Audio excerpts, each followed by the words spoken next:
Hey guys, it's History Behind the Warrior, and welcome to another Mortal Kombat video. And also welcome to another edition of my What's the Difference series, where I take a character from the Mortal Kombat universe and compare the two different timeline counterparts in order to show the massive differences that they've undergone. So from what you can tell in the title, today we're going to be talking about Smoke and his history within the series, as he has actually gone under quite a lot of alterations to what we know, including that of his cybernetic form. Now before this video does start, I do want to say again thank you for all of the Mortal Kombat 11 support. It's been absolutely fantastic, and I do plan on putting way more Mortal Kombat content out on this channel, so if you are interested, please do keep an eye out for that. Anyway, on that note, let's actually get on to the video. Now for those of you who are a little bit more familiar with this series, you know that the first thing we do here is talk about the similarities before we get on to the differences and alterations. Now what do these two different timeline counterparts actually share? Well, both seemingly have the same upbringing within the Ninja Institute, the Lin Kuei, and this so happened to be alongside another ninja we all do know, Sub-Zero, or Sub-Zeros, because it seems that in both timelines, Smoke has a somewhat close relationship with the brothers. In the second Mortal Kombat game, he assists Sub-Zero in escaping the Lin Kuei, as during the events of the second Mortal Kombat game, the Lin Kuei started to assimilate and transform many of the people that worked within it into cyborgs, which understandably led to a lot of people actually leaving them. This so happened to include Smoke and the second Sub-Zero. Now Sub-Zero was able to get away, but Smoke wasn't as fortunate, depending on which of the two timelines we're going to be talking about here, but I'm going to go into more detail about this in the differences section. Now another similarity that I presume they do actually share now is the origin of their powers. You see, this isn't at all touched on in the original timeline, and it's only up until the events of Mortal Kombat 9 and the arcade ladder endings where this is elaborated on a little bit more. Instead of me actually explaining it, I'm going to play it in its entirety and allow you all to understand where Smoke's powers had actually come from. Shao Kahn's violent death shook the very core of Smoke's being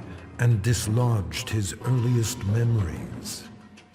Tomas Rabada was only a boy when he was abducted by an obscure cult and sacrificed to a demon. Burned alive, he returned to the mortal realm as an Anenra, a creature of smoke and vapor.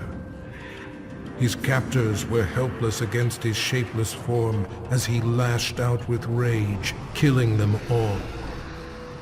His murder avenged, he returned to his human form, remembering nothing of his former life. Now aware of his true identity, Smoke understands he is no mere assassin. His destiny has been revealed.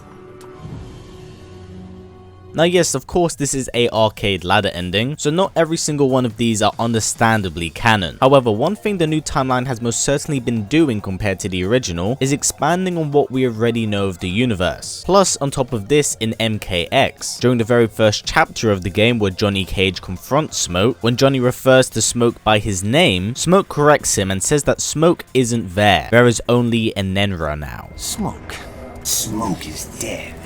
I am Anenra. So it just kind of goes to show the validity of this arcade ladder ending, as it does kind of come to fruition here. Now how canon this is to the original timeline, it's something I guess we'll never know, as the original timeline is kind of wrapped up. But like I mentioned a second ago, with how far we've come from just the arcade ladder style to the full-blown cinematic game story, it's allowed NetherRealm Studios to kind of expand and explore ideas that have gone kind of untouched. So I'd like to personally believe that this origin story applies in both timelines, as it just does add a little bit more backstory to both characters. Now in terms of similarities, that is actually as far as it goes, and that's pretty much due to the crazy changes the new timeline has undergone. With the flashbacks that Raiden receives from his older self in the original timeline, a lot of existing story arcs that we are actually familiar with are changed, and one of these actually falls down to Smoke, as during the Mortal Kombat 2 section of the game, he's seen exploring Outworld with Sub-Zero, and around this time he crosses Sector, who has recently just become a cyborg. As Sector and a few other Lin Kuei units attempt to transform Smoke into a cyborg cyborg on the spot, but Raiden just so happens to appear at this time and get a vision of Smoke turning into a cyborg. He decides to intervene and actually prevents these events from happening at all, which does differ away from the original timeline, where Raiden isn't there at all and Smoke is assimilated into a cyborg, which is notably the first difference we do have here. It's also one of the more significant changes in the Mortal Kombat 9 story, because it's actually Sub-Zero in the new timeline who gets assimilated and turned into a cyborg, which is something that doesn't happen in the original timeline at all. So this was always destined for a member of the Lin Kuei. Now really from this point onwards, Smoke does go in his own direction, siding with Raiden and his forces during Outworld's invasion. He starts fighting on the side of good with the hopes that he can protect Earthrealm. But again, here's where things get interesting once again. Smoke is able to come across the cyberized version of Sub-Zero, and is actually able to purge Sub-Zero's mind of the Lin Kuei's control, allowing him to gain sentience once again. So here's the fun fact: back in the original timeline, where Sub-Zero wasn't cyberized, he did the same exact thing to the cyberized Smoke, where he helped save him from the Lin Kuei's control. So once again, it's a nice little fun twist up of what we know. Now again, another massive change in this alternate timeline is that Smoke does die, as during the climax of MK9, after the normal timeline has been severely altered, Sindel is infused with the power of Shang Tsung and she's able to kill many Earthrealmers, and this sadly includes Smoke, which in turn leads to him becoming a revenant of Quan Chi. So from this point onwards, we do see him make very minor appearances in the new timeline as a revenant and servant of Quan Chi. Of course, with Quan Chi now dead and gone, it now seems like the revenants have a will of their own, which does mean that they can seemingly go off and do whatever they so happen to wish. But what does this entail for Smoke really? Because this heavily does differ away from what we actually see in the original timeline, where after he is saved by Sub-Zero, he's put in a trophy cabinet in Shao Kahn's fortress. He only resurfaces during the events of Mortal Kombat Deception because the deactivated cyborg is found by Noob Saibot, who is on his own personal mission. So during the events of Deception, Noob reactivates the cyborg and forces him to follow his every single will, which is of course very different to what we have now, as Noob currently in this timeline is considered somewhat dead, as the last time we did see him, he was in a Soulnado, which is known to rip people apart. But of course, it's the Mortal Kombat universe, there's definitely ways around that. Champion of the Elder Gods. So for sure, in the new timeline, Smoke's relationship with Noob Saibot doesn't really exist at all, because even during the climax of MK9, Noob is working alongside Quan Chi while Smoke is working alongside Raiden, so they are on two opposing sides. But that's what interests me most, because no doubt in my mind that if they end up bringing back Noob Saibot, which is indeed very likely, is how they implement an Easter egg between these two if they are playable, because they did feature one during the events of Mortal Kombat 9 when Kung Lao had to face Shang Tsung and Quan Chi.